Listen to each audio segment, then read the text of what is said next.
안녕하세요. 세상이 아무리 이상해진다고 해도 버릇없는 행동들을 하는 사람들이 많은 것 같아요. 그런 사람들은 정말 똑같이 당해봐야 정신을 차리는 것 같습니다. 저도 얼마 전 그런 또라이에게 된통 당할 뻔했다가 극적으로 제 인생을 건져 올렸는데요. 이 악물고 해낸 저의 복수극을 좀 들려드리고 싶습니다. 저는 현재 30 중반이고 작은 쇼핑몰 사업체를 운영하고 있어요. 사실 작다고 말하기에는 조금 그렇고 몇 년 전에 온라인 전체 매출 3등을 했을 정도였어요.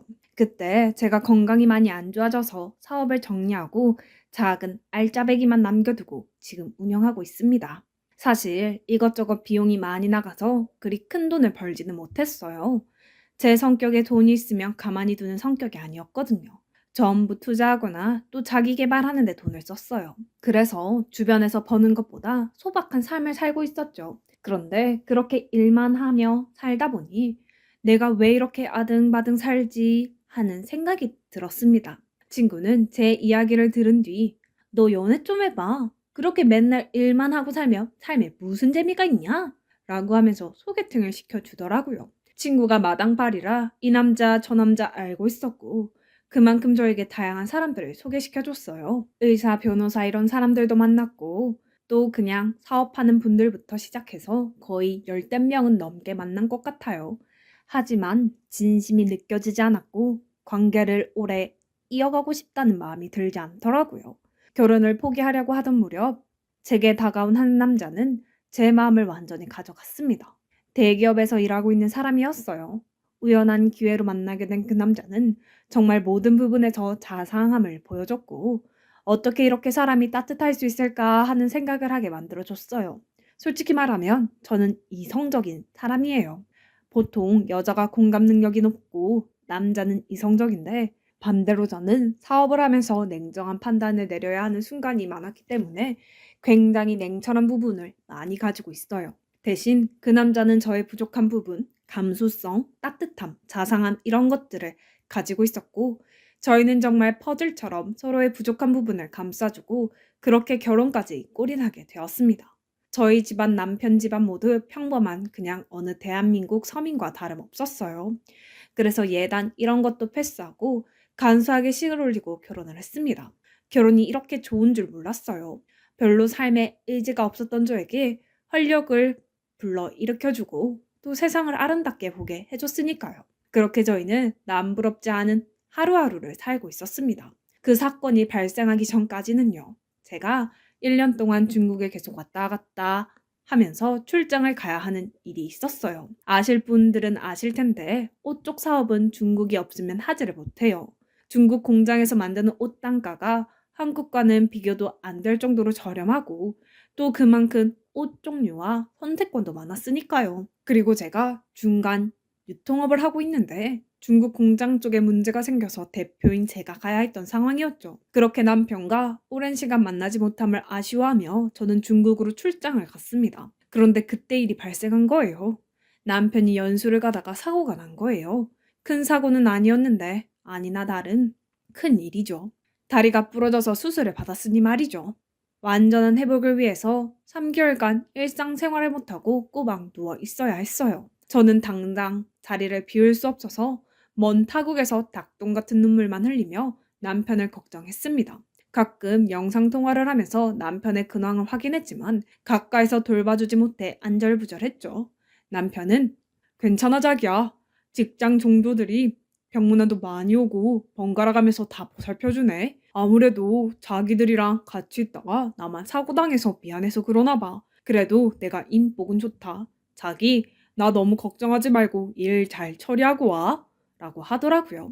그래도 직장에서 사람들이 많이 배려해주고 잘 해결된 것 같아 저는 안심을 했습니다. 그렇게 몇 개월 뒤에야 저는 한국에 다시 갈 수 있었어요. 그런데 그때 조금 놀랐습니다. 집 안에 물건 배치들이 많이 달라진 듯 했어요. 제가 뭐 물건 이동하는 걸 별로 안 좋아하거든요.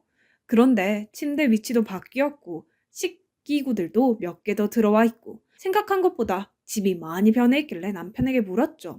자기야, 몸도 아픈데 나한테 말도 없이 언제 이렇게 가구 배치를 바꿨어? 못 보던 물건도 많이 있고 자기 향수나 바디 로션 이런 거 안 바르잖아 라고 했습니다. 그러자 남편은 그냥 자기 없으니까 내가 심심하더라고. 자기 있으면 이것저것 놀러 갈 텐데 그러지 못하니까 기분 전환할 겸 가구도 바꾸고 뭐 안 해본 행동도 해봤지. 기분 상했어? 아니, 내가 기분이 왜 상해? 그냥 자기가 안 하던 행동을 해서 궁금한 거지. 잘했어, 여보. 이제 내가 정말 여보 옆에서 잘 보살펴 줄게. 이제 아프지 마. 라고 하면서 남편에게 말했고, 저희는 그렇게 다시 상봉을 했습니다. 그런데 뭔가 이상했어요. 남편이 달라져도 너무 달라진 겁니다. 몸에서 향수 냄새가 너무 진했어요. 마치 무슨 냄새를 감추려고 하는 듯한 느낌도 들었고, 직장 다니는 사람이 이럴 리가 없는데 이상하다 싶었죠. 저는 자기야, 향수 너무 진하게 뿌리는 거 아니야? 직장 동료들이랑 같이 있는데 너무 향진하면 안 좋아할 것 같은데? 라고 말하자 남편은 아니야, 이 향수 내 직장 동료가 사줘서 일부러 많이 뿌리고 다니는 거야. 그 녀석이 자기 사준 거 안 쓴다고 나한테 뭐라고 해서 그 후로 미안해서 그러는 거지. 너무 진한가? 이젠 좀 줄여볼게. 라고 하더라고요. 그런 사정이 있었구나 하고 저는 넘겼죠. 그러던 중에 저는 남편이 입원할 때 도와주셨다는 회사 직원들한테 감사 인사를 따로 드리고 싶어서 결혼식장에 왔을 때 받아놓은 연락처에 연락을 드렸어요. 제가 중국에서 가져온 기념품이랑 이것저것을 드리려고요. 남편과 유독 친하게 지냈다는 분께 연락을 했습니다. 안녕하세요. 저 박강희 아내예요. 이번에 남편 다쳐서 일을 못 갔을 때 공백도 채워주시고 병문안도 와주셨다고 해서요. 남편한테 말 안 하고 따로 챙겨드리고 싶어서 연락했습니다. 라고 하자 그 사람은 아내요? 이혼하신 거 아니었어요? 그리고 병문안 간 적 없는데? 오해하신 것 같은데요? 라고 하는 겁니다. 이혼이라니 엄청 잘 살고 있는데 그게 무슨 뚱딴지 같은 소리인가 싶었죠. 저는 깜짝 놀라 그분께 전화를 했어요. 그러자 뭔가 이상하네. 강희 씨 퇴사한 지 꽤 되었어요. 거의 반년 넘은 것 같은데. 회사 들어온 신입 직원이랑 같이 퇴사하길래 뭔가 싶었는데 알고 보니 둘이 따로 만나고 있다가 퇴사하고 창업할 거라고 하면서 나갔는데요. 아내랑은 어떻게 된 거냐고 물으니까 이혼했다고 해서 더 이상 물어보면 사생활 너무 간섭하는 것 같아서 그냥 그렇구나 하고 넘겼는데 저희 회사 사람들 전부 그 이후로 강희 씨랑은 연락 안 해요. 너무 충격이었습니다. 도대체 이게 뭔가 내가 모르는 무언가가 있구나 생각이 들었고 머릿속이 온통 혼란스러운 상태가 되었습니다. 남편한테 이 사실을 바로 말해야 하나? 당신 도대체 나 몰래 뭐 하는 거냐고. 아니면 이 직원이 나한테 거짓말 하는 거냐고 하면서요. 저는 결심했습니다. 남편을 미행하기로요. 하지만 제가 할 수는 없었죠. 아는 동생에게 부탁을 했습니다. 그 친구가 굉장한 지하 세계에서 일을 하거든요. 솔직히 이런 말을 해도 될지는 모르겠는데 예전에 조폭들 문지기 역할도 하다가 이제는 흥신소 쪽에 자리를 잡은 지 오래됐거든요. 사업차 알게 되었고 생각보다 말이 잘 통해서 지금까지 연을 이어오고 있었고요. 사정을 말하니 깜짝 놀라며 자기가 도와주겠다고 하며 발벗고 나서더라고요. 조금은 안심이었습니다. 그렇게 그 친구는 제 남편을 미행하기 시작했어요. 밤 늦은 시각 그 친구에게 전화가 왔습니다. 너 내 얘기 놀라지 말고 들어. 지금 집이면 밖으로 나와서 통화해. 그놈한테 들키지 말고 라고 말하더라고요. 그리고 정말 충격적인 이야기를 꺼내더라고요. 무슨 향수 공방인 것 같던데 이 자식 집에서 나온 다음에 바로 상가 건물로 들어가서 양복을 일상복으로 갈아입고 무슨 봉지를 바리바리 들고 가더라고. 이상해서 보니까 그게 공방 관련 제품인 것 같더라. 누나가 걔한테 향수 냄새 너무 진하다고 했지. 그거 다 일하다가 그렇게 된 것 같아. 그리고 그 상간녀랑 중간에서 만나서 손잡고 걸어가더라. 내가 사진 다 찍어놨어. 엄청 어린애처럼 보이던데? 와, 진짜 어떻게 누나를 그렇게 두고 두 집 살림을 하냐? 라고 하는 겁니다. 곧이어 정송받은 사진을 보자마자 심장이 찢어지는 듯 했어요. 남편의 외도 현장이 찍혀있는 사진이었습니다. 상간녀와 손을 잡고 저랑 연애 시절 때 한 짓거리를 거기서 하고 있더라고요. 어처구니가 없었죠. 두 년놈들 현장에서 잡아야겠다 이 생각뿐이었습니다. 다음날 남편은 자기야 나 뽀뽀해줘. 출근하기 싫다. 오늘 과장님이 프로젝트 다시 하라고 해서 나 지금 머리 터질 것 같아. 라고 하며 능청을 떨더라고요. 어이가 없었지만 꾹 참고 그래 자기야 잘 다녀와 라고 하고 그 썩은 분화구 같은 피부에 뽀뽀를 했습니다. 남편이 나가자마자 저는 바로 모자를 푹 눌러쓰고 선글라스에 마스크로 얼굴을 완전히 가리고 옷도 새로 산 검은색 펑퍼짐한 옷을 입고 그놈을 따라갔어요. 그놈은 역시나 상가에서 옷을 갈아입고 어딘가로 가더라고요. 그놈이 멈춘 곳은 빌라였습니다. 그곳에서 상간녀로 추정되는 여자가 나왔어요. 거기서 제가 또 놀란 거죠. 상간녀 부모님으로 추정되는 분들이 나와 남편을 배웅해 주는 겁니다. 뭐야, 가족들도 다 아는 건가 싶었고 저는 손이 떨렸어요. 바로 저곳에 달려가 상간녀와 남편의 멱살을 잡을까 생각도 했었지만 일단 끝까지 보고 싶었습니다. 둘은 손을 꼭 잡고 공방으로 내려가더라고요. 저는 한숨을 쉬고 그 향수 공방으로 내려갔습니다. 문을 열고 그 공방에 들어간 순간 남편은 제 얼굴을 보고 깜짝 놀라더라고요. 자기야, 여기 어떻게 왔어? 오늘 회사에서 뭐 복지 관련해서 그래서 나온 거야. 일단 내가 다 설명할게. 라고 하면서 저를 밖으로 내보내려고 하더라고요. 저는 소리쳤죠. 너 나와. 내 남편이랑 바람난 년 나오라고. 그러자 작은 방 같은 곳에서 원피스를 입은 상간녀가 나오는 겁니다. 그녀는 입꼬리를 한쪽 올리며 아, 드디어 올 것이 왔네. 우리 오빠가 말한 여자가 너구나. 말이 안 통하고 독불 장군 같아서 빨리 이혼할 거라고 하던데. 우리 오빠 놔줘요. 안 그래도 오빠가 이번 달에 이혼하자고 말하려고 했대요. 그리고 나 오빠 아이 임신했어요. 그러니까 홀몸이 아니라고요. 무슨 말인지 알겠어요? 임신했다고. 뭐? 네가 정말 간이 배 밖으로 나왔구나. 미안하다고 무릎 꿇고 싹싹 빌어도 모자란 상황에서 라고 하면서 처음 접했던 간을 자르는 제잔도구를 손에 들고 벌벌 떨고 있는 남편에게 가서 말했죠. 너 나 몰래 여자 만나서 아예 두 집 살림 차린 거 내가 모를 줄 알았어? 아니 그러면 티라도 내든가. 어떻게 그렇게 감쪽같이 바람을 피우냐? 퇴사도 나 몰래 하고 아주 둘이 살판났네. 넌 하늘이 무섭지도 않아? 내 성격 어떤지 알잖아. 나 절대 안 참아. 라고 하자 남편은 내가 미안하다. 나도 어쩔 수 없는 그냥 남자인가 봐. 회사에서 만난 아이인데 고등학교 졸업 후에 입사해서 그냥 처음에 이것저것 알려주면서 사랑하게 된 거야. 나도 내가 이렇게 될 줄은 몰랐어. 당신도 사랑하지. 그런데 그런 당신보다 더 소중한 사람이 생겼어. 이 사람 지금 내 아이도 가지고 있다고. 라고 하는 겁니다. 저는 발로 그놈의 명치를 찼습니다. 킥복싱을 배우기 잘했다는 생각이 처음으로 들었죠. 옆에 있던 향수를 바닥으로 전부 던지며 깽판을 쳤습니다. 그 여자가 이거 내일 나갈 건데 뭐 하는 거야? 독불 장군 같은 아줌마. 그러니까 남편이 바람나는 거지. 라고 하자마자 저는 결국 참아왔던 뚜껑이 열리고 말았습니다. 원피스를 가슴부터 발끝까지 찢어버렸어요. 한순간에 무슨 대문 열리듯이 그녀의 옷이 벌어졌고 그 순간 충격적인 것을 보게 되었습니다.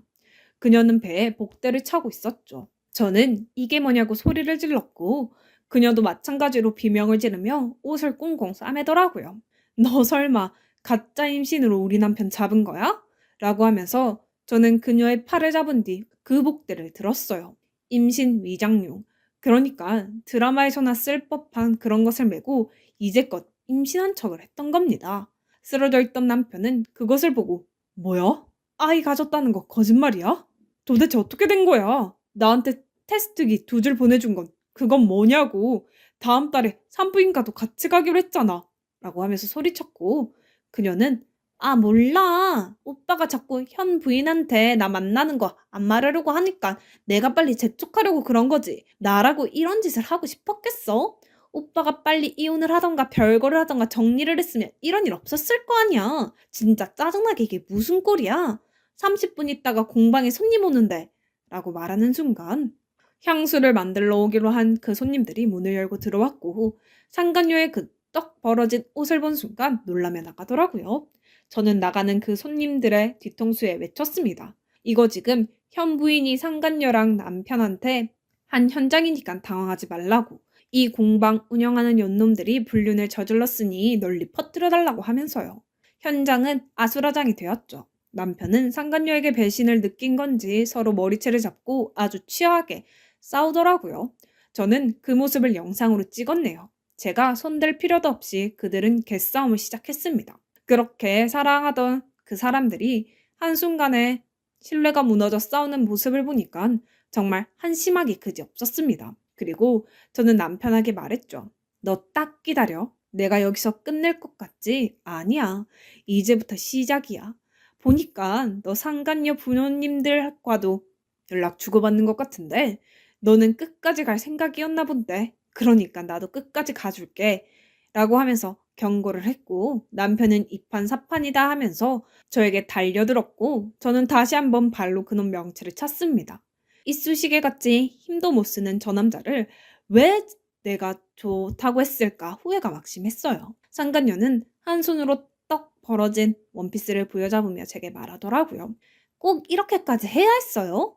저는 사랑했고 사랑이라는 감정에 충실했고 그래서 이렇게까지 한 건데 꼭 저를 밑바닥까지 끌어내려야 했냐고요. 어쩔 거야. 오빠랑 내 사이 멀어지게 하니까 좋냐고. 참 웃긴다. 아가야, 착각하지 마. 이 정도 일로 너희 둘 사이가 멀어졌으면 사귀면 안 되었던 거야. 고작 이 정도 사랑 때문에 남의 멀쩡한 가정 파괴하고 인생을 건 거야? 참 더럽다. 아직 정신 못 차린 것 같으니까 이 언니가 쓴맛을 보여줄게. 하면서 강력한 경고를 날렸습니다. 그리고는 흥신소 동생에게 부탁했어요. 저 상간녀 신상 좀 털어달라고 하면서요. 반나절도 안 돼서 상간녀의 신상이 털렸습니다. 자녀가 상간녀 짓을 하면서 평범한 가정을 깨트리는데도 아무 말 없이 오히려 지지하던 그 쓰레기 부모는 고등학교에서 교사를 하고 있더라고요. 어이가 없었어요. 저는 동생에게 받은 상간녀의 SNS 주소에 모든 걸 뿌렸습니다. 제가 찢은 그 원피스가 벌어져서 흉한 모습을 하고 있는 상간녀가 제 남편과 머리채를 잡고 네가 잘못했네 하면서 싸우는 모습을 올렸죠. 순식간에 좋아요는 천을 넘겨 버릴 정도로 퍼져 나갔습니다. 결국 중간에 운영자 권한으로 영상이 내려가기는 했지만 상간녀 인생에 타격을 주기에는 충분했습니다. 하지만 이 정도에서 만족 못한 저는 상간녀의 아버지가 있다는 학교로 찾아갔습니다. 그 사람은 깜짝 놀라며 말하더군요. 아니, 얼마나 독한 여자였으면 남자가 못 참고 여자를 만나겠어? 여기까지 찾아온 거 보면 싹수가 딱 보이네. 방해하지 말게나. 내 딸이 잘못한 건 맞아. 나도 딸을 말려보기도 했고 이러면 안 된다고 했는데 딸이 좋다는데 어쩌나. 사랑해서 죽겠다는데 포기하고 이제 우리 딸 그만 괴롭히게나. 나는 사과할 마음도 없네. 부모가 되어서 저런 뚱딴지 소리나 하더라고요. 제가 대비를 안 했겠습니까? 알겠습니다. 딱 이 말만 던진 뒤 그 상간녀의 아버지가 담임으로 있는 반으로 들어가 전단지를 뿌렸습니다. 딸이 불륜을 저지르는데도 옹호하고 파렴치한 짓을 한다는 내용이 담긴 것이었어요. 알고 보니 상간녀 아버지도 제정신이 아니었더라고요. 뒷돈 주고 들어온 사립고등학교에서 아주 더러운 짓을 한 이야기로 유명했다고 합니다. 여학생들한테 필요도 없는 벌을 명목으로 치마 속을 들추기도 하고 그래서 동네에서는 변태 선생으로 유명했다고 해요. 그런 와중에 제가 이런 짓을 해버리니 학생들이 용기를 찾은 거죠. 교육청에 그동안 학생들이 당한 일들을 전부 신고하고 난리가 났다고 합니다. 한순간에 학교 이미지가 추락하게 생기고 기사에도 뜨려고 하니까 학교 측은 부랴부랴 그 상간녀의 아버지를 퇴직을 권고했고 결국 견디지 못한 상간녀 아버지는 실직자가 되었어요. 그리고 상간녀도 완전히 인생이 무너졌습니다. 전 재산을 쏟아서 차린 향수 공방을 하루아침에 망하게 되었죠. 홍보 블로그 글도 싹 다 내려가고 수천만 원의 빚에 올라앉은 겁니다. 그리고 제가 SNS에 올린 상간녀 동영상 덕분에 상간녀 지인들이 그동안 상간녀의 파렴치하고 더러운 생활을 폭로하기 시작했어요. 알고 보니 상간녀는 유부녀 킬러더라고요.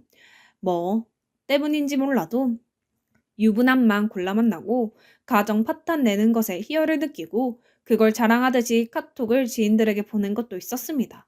하지만 그런 그녀의 수법에 제가 당할 리가 없죠. 고소를 했습니다. 전신적 피해 보상까지 야무지게 소송했습니다. 하지만 근본적으로 가장 잘못한 것은 남편이었기에 저는 남편 또한 가만두지 않았어요. 시댁에 가서 완전히 개판을 해놓았습니다.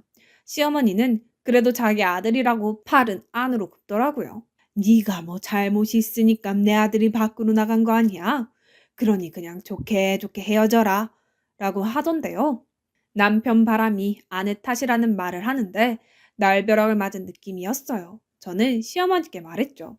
어머니, 그래도 말이 통할 줄 알았는데 아니네요. 어머님이 이런 식으로 나오면 저도 못 참겠는데요. 하면서 온 동네 반네 소문을 냈습니다. 당연히 이 동네 사람들 입에 어머님 이름이 오르락내리락 했고 얼굴도 못 들게 되었죠. 그제서야 어머니는 날카로운 발톱을 내세우며 저보고 나가 죽으라고 하더라고요. 저도 맞받아 쳤습니다. 내가 죽기는 왜 죽냐고요. 사람 마음에 대목받은 한 여자 인생 흔들어 놓은 당신 아들이 죽어야 한다고 하면서 소리를 쳤죠. 그리고 저는 남편에게 아주 시원한 마지막 복수를 날려버렸네요. 남편 SNS는 물론 전 직장까지 외도 소식을 전부 알렸습니다. 남편도 얼굴 못 들게 해줬어요. 하지만 남편 놈은 모아둔 돈이 있었기 때문에 저와 이혼 후에 계속해서 향수 공방을 저 몰래 차리더라고요. 하지만 제가 누굽니까? 흥신소 대표를 가장 친한 동생으로 둔 누나이기 때문에 남편이 창업을 하는 족족 거기에 아주 큰 선물을 보냈어요. 바람 피운 놈이 이제 향수 장사를 하네. 이 동네에 소문 쫙 나서 망해라 라는 편말을 달아서요. 결국 6개월을 못 가서 망하고 가게를 내놓아도 소문이 나서 권리금 6천만 원도 못 받고 그렇게 나락으로 떨어졌네요. 한동안 잠잠하다 싶었는데 또 대출해서 공방을 차렸더라고요. 깨끗한 척 하면서 커플들만 받는다고 결혼 반지 만들어주는 그런 공방이요. 제대로 밟아야 할 것 같았습니다. 그래서 이제는 꽃배달이 아니라 아예 책자를 만들어 놨어요. 남편의 추악한 행동이 담겼고 마지막은 불륜으로 만난 그놈의 삶을 사람들에게 뿌리고 블로거들한테도 몇 푼 주면서 올려달라고 하니 금방 망하더라고요. 전 남편은 곡소리를 내며 왜 이러냐고 내가 미안하니까 그만 괴롭히면 안 되냐고 사정을 했지만 어림도 없었죠. 내 눈에 보이지 말고 제발 깨끗한 척 하지 말라고 경고를 했습니다. 또 깨끗한 척 이미지 변신해서 장사하면 똑같이 해준다고 하면서요.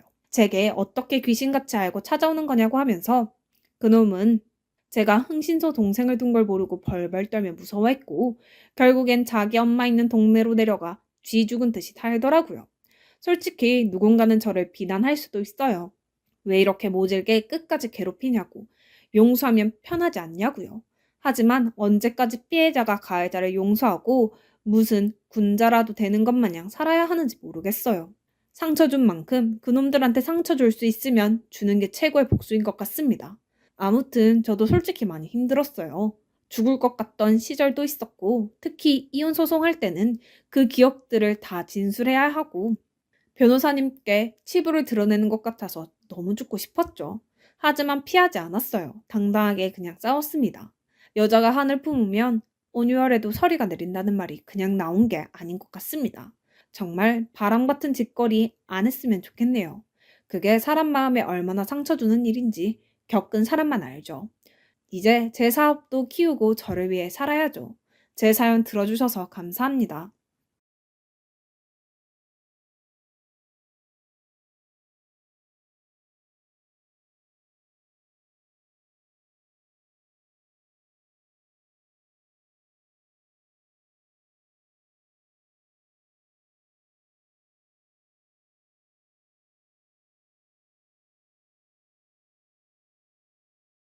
안녕하세요. 저는 30대 후반 주부입니다.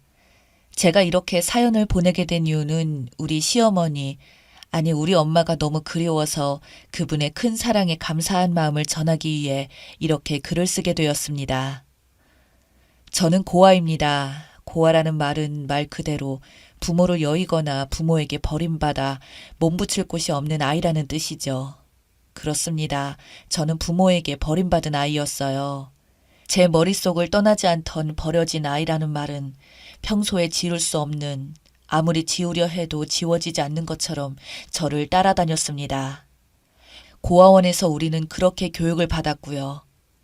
세상에 자신 말고는 그 누구도 믿어서는 안 되며 모든 것은 오롯이 혼자 지켜내야만 한다고요. 저는 그렇게 이를 악물고 살았습니다. 아니, 살아야 했습니다. 그런 제게 세상은 단 한 번도 따뜻한 적이 없었어요. 어쩌다 친구를 사귀게 되어 친구 집에 놀러 가게 되면 첫 질문은 엄마 아빠는 뭐 하시니 또는 너는 어디에서 사니였습니다. 제 입에서 고아라는 말이 나오거나 고아원에서 산다는 말을 하면 친구 부모님의 얼굴은 창백해졌죠. 눈치 보는 것이 일상이었던 저는 그들의 표정을 한눈에 읽을 수가 있었습니다. 그리고는 다음 날 제 눈치를 보며 멀리하던 친구들. 이러한 일은 항상 되풀이되었으며 저는 이 모든 것을 받아들이며 철저하게 혼자가 되어갔습니다. 그리고는 세상을 향해 잔뜩 나를 세우며 나를 지키기 위해 감정 따위는 철저히 감추고 살았습니다.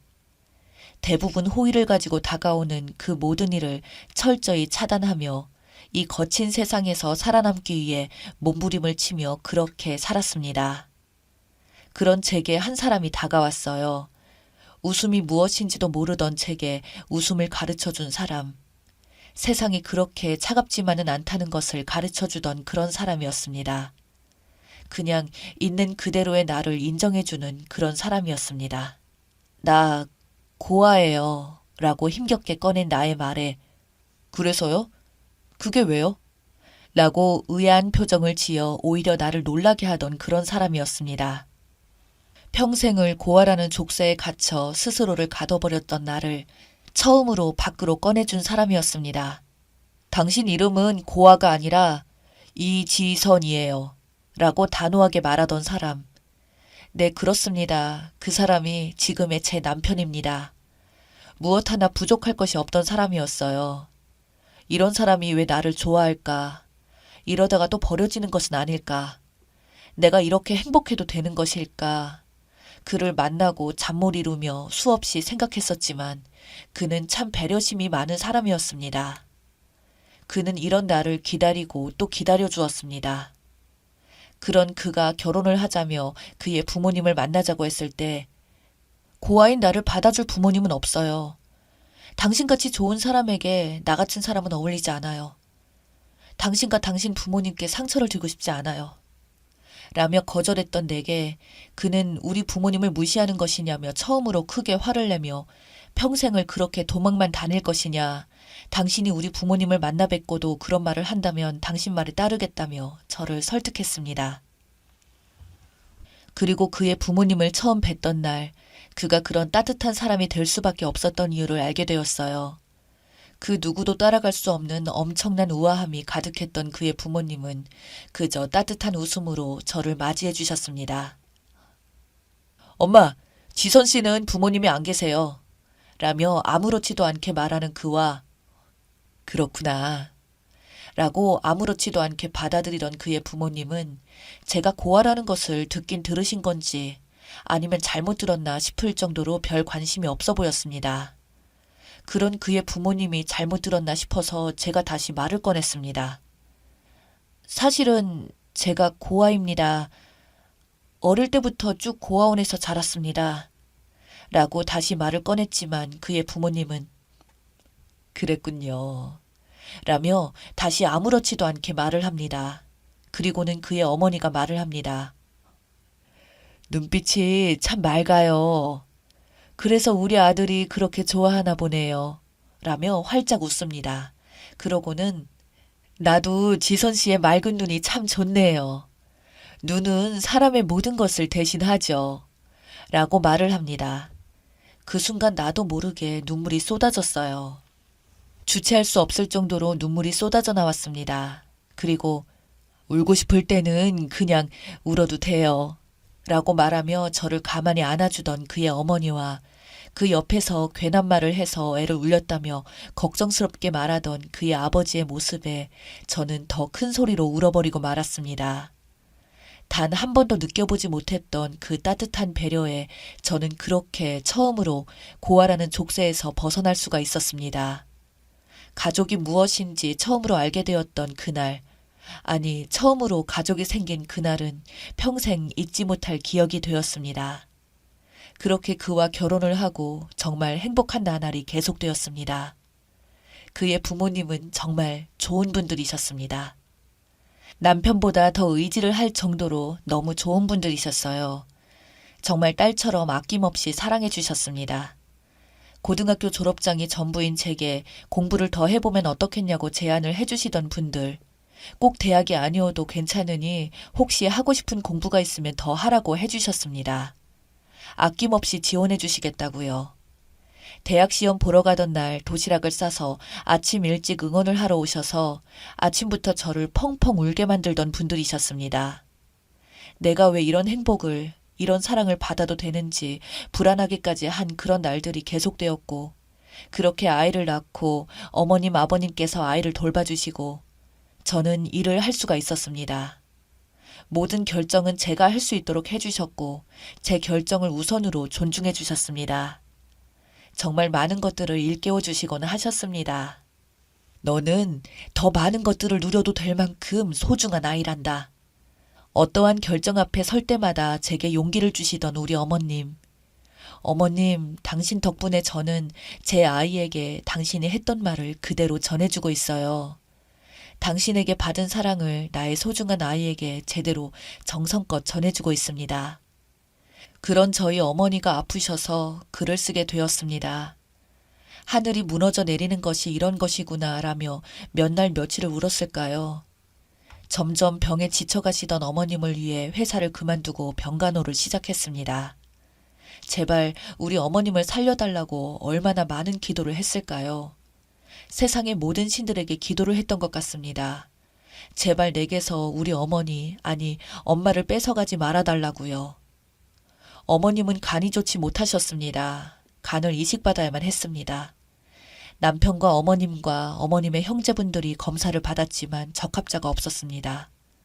아버님은 자식을 하나만 낳은 것을 후회하시면서 그렇게 눈물만 흘리셨고, 저는 남편이 처음으로 무너지는 모습을 지켜봐야 했습니다. 그런 가족들에게 제가 검사를 해보겠다고 했습니다. 아들도 맞지 않는데 너가 맞겠냐며 다들 말렸지만, 저는 그 혹시 모르는 그 1%이더라도 해봐야 한다고 검사를 했고, 그렇게 검사 결과가 나오던 날 어찌나 떨리던지 떨리는 손을 부여잡고 부디 적합하기를 간절히 기도했습니다. 그리고 놀랍게도 제가 적합하다는 그 말을 듣고 저는 알 수 있었습니다. 어머니와 제가 그냥 우연히 만난 것이 아니란 것을요. 그렇게 어머니께 이제 다 괜찮다고 말을 꺼냈지만 어머니의 대답은 뜻밖이었습니다. 지선아, 네 마음은 정말 고맙구나. 하지만 부모는 말이야, 자식에게 위험을 주면서까지 살고 싶어 하지는 않는단다. 모든 어미가 그래. 자식이 잘못될 수도 있는데 나 살겠다고 자식을 아프게 하는 어미는 없단다. 훈이가 적합하다고 해도 엄마는 그랬을 거야. 또다시 눈물이 흐르는 것을 감추며 이번에는 제가 단호하게 말을 했습니다. 그럼 엄마가 죽어가는데 가만히 보고 있을 자식이 어디 있냐고요. 남게 될 자식들 생각은 안 해보냐고요.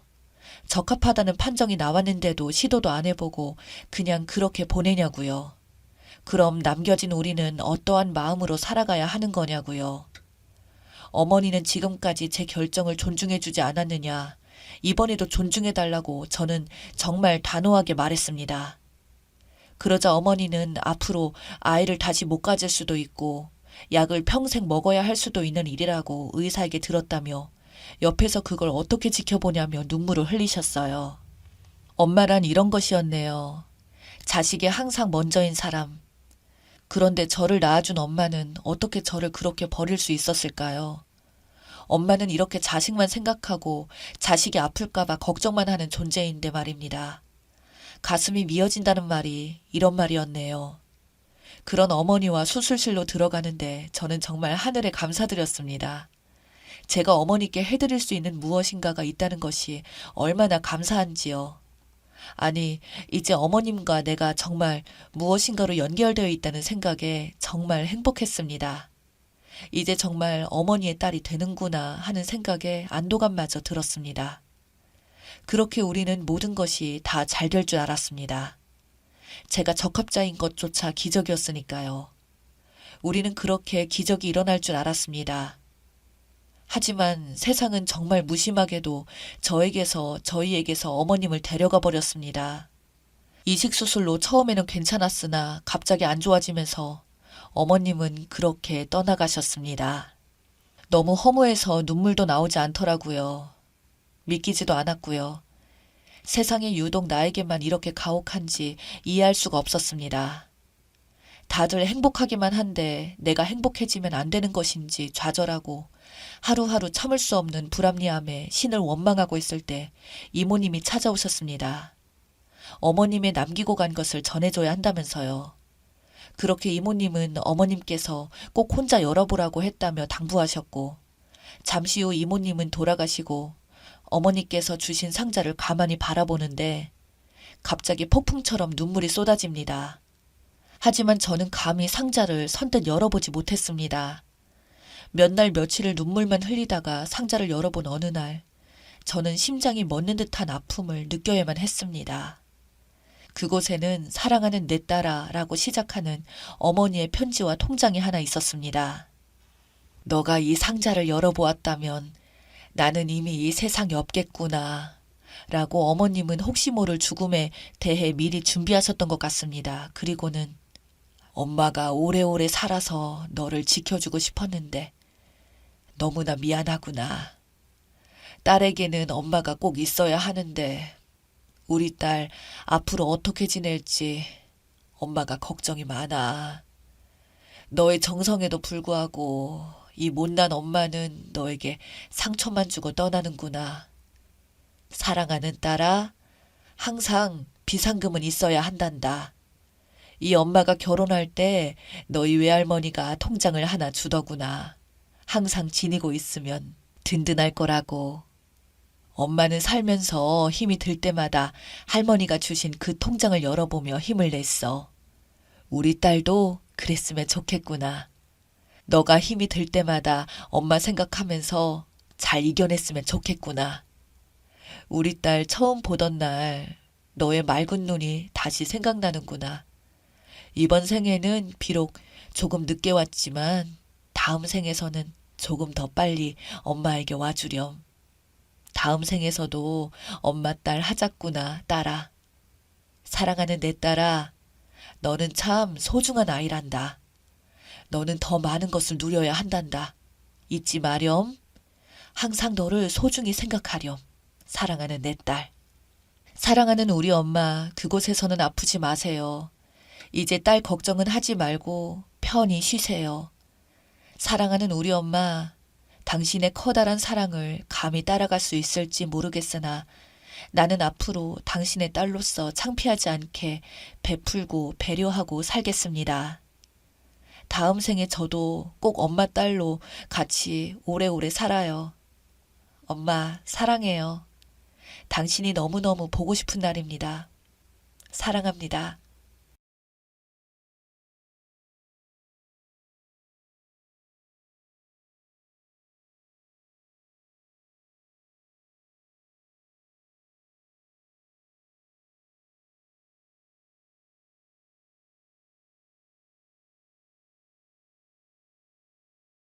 안녕하세요. 결혼을 앞두고 이런 고민을 해도 되는지 모르겠지만 정말 고민이 되어 이렇게 글을 적게 되었습니다.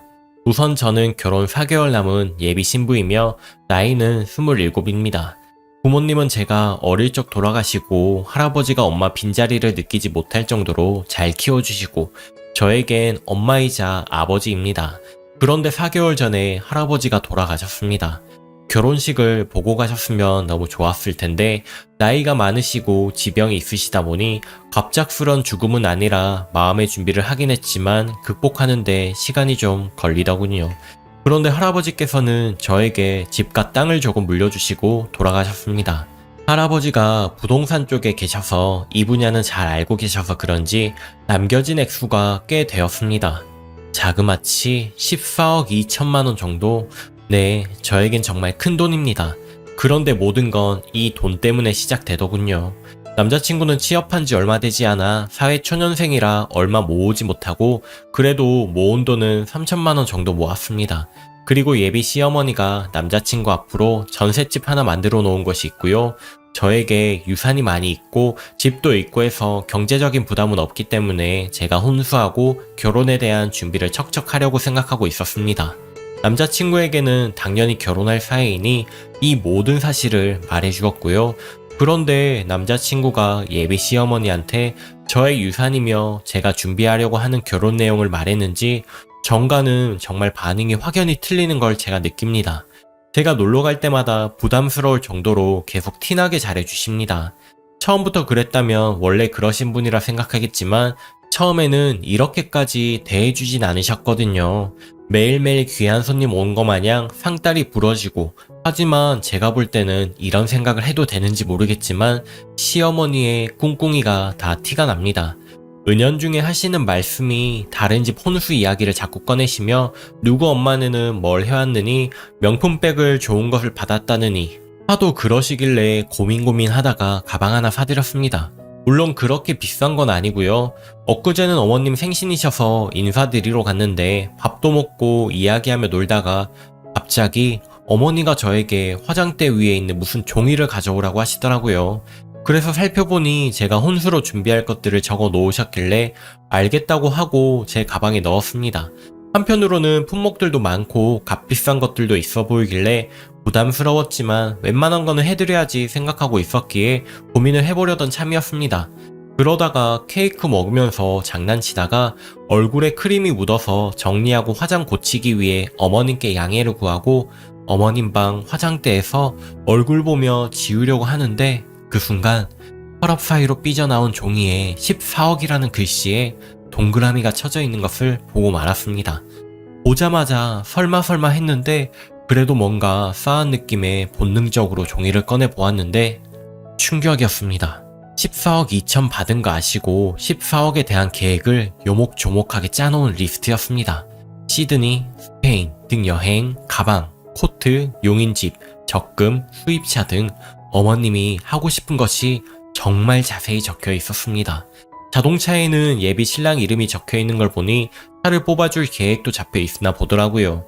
결혼하면 바로 실행이라도 될 듯이 자세하게 적혀 있었습니다. 설마 아니겠지, 금액이 비슷해서 오해하는 거겠지 생각해도 찜찜한 기분이 사라지지 않는 건 사실이었습니다. 어쨌거나 모른 척하고 넘어가려고 하는데 집에 갈 때 어머니가 절 슬쩍 부르더니 혹시 할아버지한테 받은 유산 어떻게 할 거냐고 물어보네요. 역시나 모든 걸 알고 계셨고 그 14억의 리스트가 머릿속에 스쳐 지나가더라고요. 그러면서 하는 말이 혹시 그 14억 중에 얼마나 썼어? 라고 물어보시더라고요. 당황스러웠지만 모르겠다고 얼머무리고 당황한 표정이 역력하니 어머님도 그래 하고 넘어가시더라고요. 눈에 보이는 행동하는 어머님 정말 기분 나쁘고 죽겠습니다. 남자친구에게도 괜히 말했나 싶네요. 이래서 사람들이 로또 당첨되면 절대 주변에 알리지 말고 자기만 알고 있으라고 했나 보네요. 아무리 이렇게 생각 안 하려고 해도 제 돈을 어떻게 해보려는 게 너무 소름이 끼치네요. 남자친구가 유산 이야기 한 후 엄청 신나 보이고 들떠있는 모습을 보이긴 했는데 설레발 치며 어머니한테 이렇게 말할 줄은 몰랐습니다. 할아버지한테 받은 유산을 제 허락 없이 맘대로 본인 거 마냥 계획부터 짜는 예비 시어머니. 저 어떻게 해야 할까요? 속에서는 뭔가 모를 천불이 올라옵니다. 이 결혼 접어야 할까요? 아니면 어떻게 해야 이 황당한 상황을 잘 넘어갈 수 있을까요? 추가합니다. 와보니 댓글을 많이 달아주셨네요. 감사드립니다. 제가 그 글 올리고 나서 바로 남자친구 만났거든요. 마음속에 담아두려니 너무 찜찜하고 가슴이 답답해서 이것저것 이야기했습니다. 어머님의 리스트와 저에게 금액을 물어보셨던 것까지 전부 남자친구에게 물어봤습니다. 제가 님들 글을 보면서 그동안 여우로 살지 않았음을 뼈저리게 후회했습니다. 제가 생각해도 사실 전 바보 같고 곰 같은 구석이 많은 사람입니다. 결혼할 남자였고 거짓 없이 모든 걸 말해야만 한다고 생각했었나봐요. 그것이 남자친구와 예비 시어머니로 하여금 탐욕을 불러일으킨다는 것을 생각하지 못했습니다. 정말 지금 다시 돌아간다면 말하지 말 걸 후회하고 있습니다. 제가 추가로 말을 하자면요. 14억 2천만 원 중에 7천은 저 결혼자금하고 나머지는 비상금으로 가지고 있으려고 했고요. 전 7천이면 지금 충분히 먹고 살 수 있거든요. 저도 돈도 벌고요. 대출 받은 것도 없어서요. 사실 제 꿈은 사회에 보탬이 되는 일을 하고 싶었고 그냥 시설을 하나 만들어 운영하는 게 꿈이에요. 미혼모라든지 어려운 사람들이 도움을 받을 수 있는 시설을 제가 가진 금액 안에서 조그맣게 해보고 싶었습니다. 그게 저희 조부의 생전 소원이기도 하시고요. 물론 돌아가셔서 그 꿈을 본인이 이룰 순 없었지만 저에게 온 그 돈은 제가 함부로 쓸 수 있는 그런 돈이 아니라 할아버지의 꿈을 이루는데 보탬이 되는 그런 일에 쓰고 싶습니다. 저희 할머니도 미혼모셨고 그런 할머니를 만나 할아버지가 할머니를 품에 안아 따뜻한 가정 만들어주신 분이시거든요. 그리고 저를 위해 평생을 애써주신 분이라 전 저희 할아버지 존경합니다. 그 존경심을 살면서 표현하고 싶고요. 정말 값어치 있게 사용하고 싶었는데 시어머니의 리스트를 보는 순간 정말 황당하기도 했지만 제 마음속 깊이 분노가 올라오더라고요. 저에게 남겨진 사람은 아무도 없지만 제 옆에 다들 있다고 생각하고 있습니다. 제가 그렇게 작게나마 뜻을 이루면 분명 하늘에서 보시면서 기뻐하실 거란 생각에 저도 들떠 있었습니다. 그 돈은 어차피 제 힘으로 번 돈도 아니었고 그냥 그렇게 하고 싶은데 제 돈으로 다른 꿈을 생각하는 사람이 있었네요. 할아버지를 위한 저의 꿈을 남자친구한테 이야기했습니다. 미쳤다고 하네요. 저한테. 물론 미쳤다고 생각하는 사람도 이 세상에는 분명 있을 거예요. 하지만 제가 자라온 인생, 할아버지의 존재가 저한테 어떤 의미인지 잘 알 거라고 생각했던 남자친구가 그리 말하니 기가 막혀서 할 말이 없네요. 남자친구한테 말해놓고 정색을 하더니 사업을 하자는 둥, 땅을 사자는 둥, 어머니와 마찬가지로 원대한 꿈을 가지고 있네요, 이 사람. 정말 돈 앞에서는 그 누구도 안 변하는 사람이 없나 보네요. 싸움만 한바탕 하고 이야기가 끝나지 않아서 결혼을 업자고 말했습니다. 저에겐 최선의 방법은 결혼을 업는 것 뿐이었습니다. 내일 예비 시어머니랑 만나자고 합니다. 여러분 말처럼 나중에 더 큰 문제 되기 전에 돈 문제 먼저 해결하고 단판을 지으려고 합니다. 비록 결혼이 깨지더라도 말이죠. 저희 돈이 할아버지의 유산이 왜 결혼하는 순간부터 본인들 돈이라고 생각하는지 모르겠습니다. 내일 셋이 만날 것 같은데 돈에 대한 계획을 왜 내가 이 사람들에게 이야기하고 설득시켜야 비난을 받아야 하는지 잘 모르겠습니다.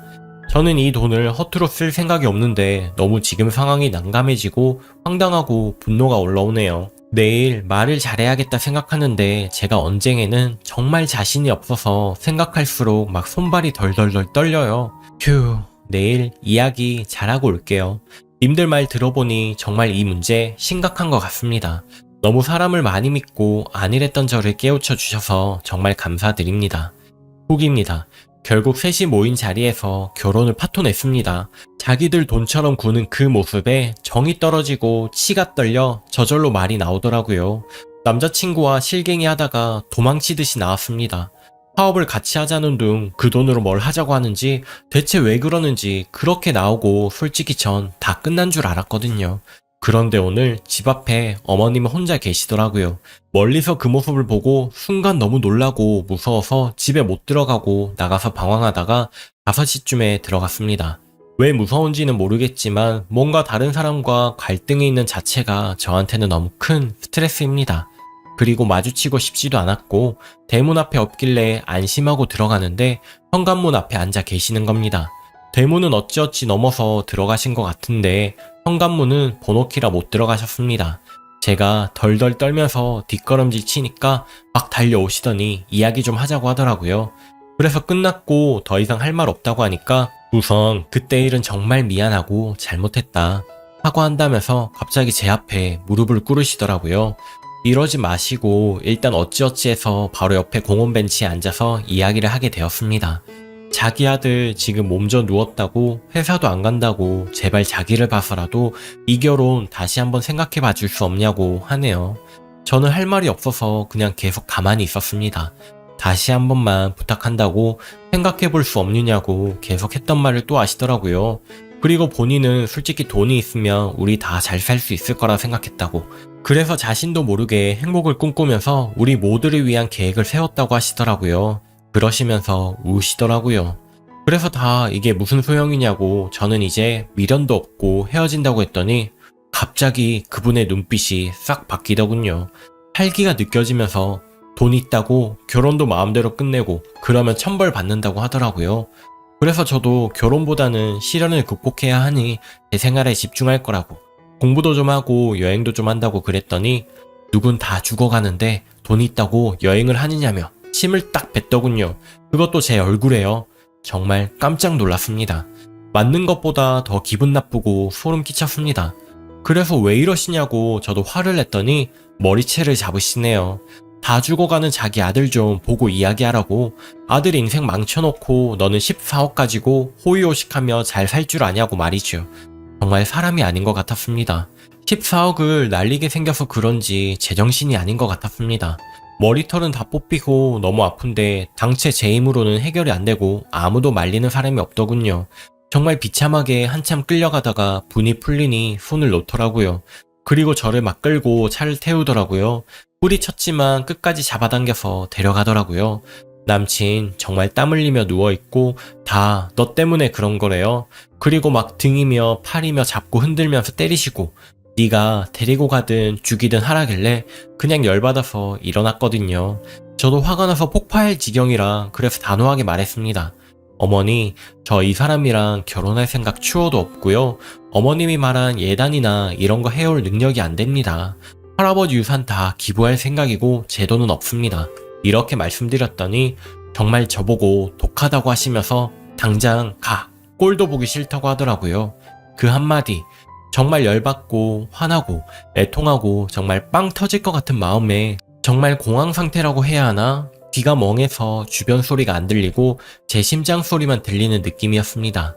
막 환청까지 들리더라고요. 남자친구는 정말 아픈지 제 목소리 듣고 제 이름 부르고 미안해, 미안해만 연발하고 막 일어나려고 하는데 아파서 못 일어나고 엄마 발 붙잡고 하지 말라고 하고 하지만 그것마저 못나 보이더라고요. 제가 다리가 너무 후들거려 신발 신으러 갈 때 막 계속 넘어졌거든요. 걸을 수가 없어서. 그런데 마지막까지 비수를 날리시더라고요. 빨리 꺼져! 소리치시길래 기어서 나와서 신발 신고 집 앞에 지나가는 여중생 둘에게 울면서 택시 좀 잡아달라고 해서 그거 타고 나서 그 다음이 기억이 안 납니다. 일어나니까 병원이에요. 제가 기절했나 봐요. 저 여기서 쉬다가 몸 좀 추스르고 다른 지역에서 좀 마음 정리하고 다시 돌아오려고요. 저 계속 무서운 꿈을 꾸고 잠도 못 자고 잘 못 먹었더니 정말 요 며칠 새에 5kg 이상 훌쩍 빠지네요. 제가 무슨 짓을 한 건지 그냥 이대로 돈 이야기하지 말고 사람 자체로서 만나고 결혼해야 했는데 후회만 계속 들고 계속 생각나고 울고 또 그 눈빛과 잊을 수가 없습니다. 생각해보면 이 일로 인해서 그런 폭력적이고 야만스러운 사람이랑 가족이 안 된 게 얼마나 다행인지라는 생각도 들고 지금은 힘들지만 제 인생을 다시 한번 할아버지가 구원해준 거라고 생각합니다. 또 찾아올지도 몰라서 이사 준비를 바로 하고 있습니다. 보안이 되는 아파트로 옮기려고요. 오늘은 정신과 상담 요청했는데 치료 열심히 받고 저 일도 빨리 하기 위해 몸조리 잘해야겠습니다. 저 맞은 거 진단서 떼고 고소하고 싶지만 그 사람들이랑 다시 보고 싶지 않고 그냥 안 하고 영 끊으려고 합니다. 정말 사랑하는 사람들이었지만 돈 앞에서는 얼마나 사람이 변하는지 느꼈습니다. 그 얼굴 다시 보기 싫어요. 그냥 똥 밟았다고 생각하고 오히려 다행이라고 생각하려 합니다. 결혼했다면 저 성격에 어떻게든 돈을 받으려고 했을 것 같네요. 여러분들이 유산에 대해 정확히 짚고 넘어가라고 조언 안 해주셨으면 어영부영 이 결혼을 하고 그 악마 같은 사람들과 함께 살 뻔했는데 정말 도움 주셔서 너무 감사드립니다. 제 인생 구해주신 은인들입니다. 혹시나 다음 사람을 만나면 저는 절대 돈, 유산 이야기 안 하려고 합니다. 여러분들도 절대 주위 사람들에게 돈 이야기는 안 하는 게 좋을 것 같아요. 긴 글 읽어주셔서 감사하고 항상 행복이 깃든 날들 되세요. 베스트 댓글입니다. 공포 영화네요. 눈앞에서 14억이 날아가니 인간의 본성을 보여주네요. 정말 사람의 욕심이 끝이 없다는 걸 보여주네요. 이제는 볼 일 없겠지만 혹시라도 만날 일 있으면 사람 많은 데서 만나세요. 집은 절대 안 되고요. 당분간은 조심하세요. 아직도 님 돈에 미련 남아서 억지로 결혼시킬지 모를 일이에요. 또 곰같은 님이 넘어갈까봐 걱정스럽네요. 지옥행 티켓 환불했다고 생각하고 다음번에 와서 깽판 놓으면 바로 신고하세요. 녹음도 잊지 마시고요. 그걸 빌미로 접근 금지 신청하면 됩니다. 집도 이사 가시길 바랍니다. 오늘의 사연은 여기까지입니다. 여러분의 생각은 어떠신가요? 오늘도 행복한 하루 보내세요. 항상 감사드립니다.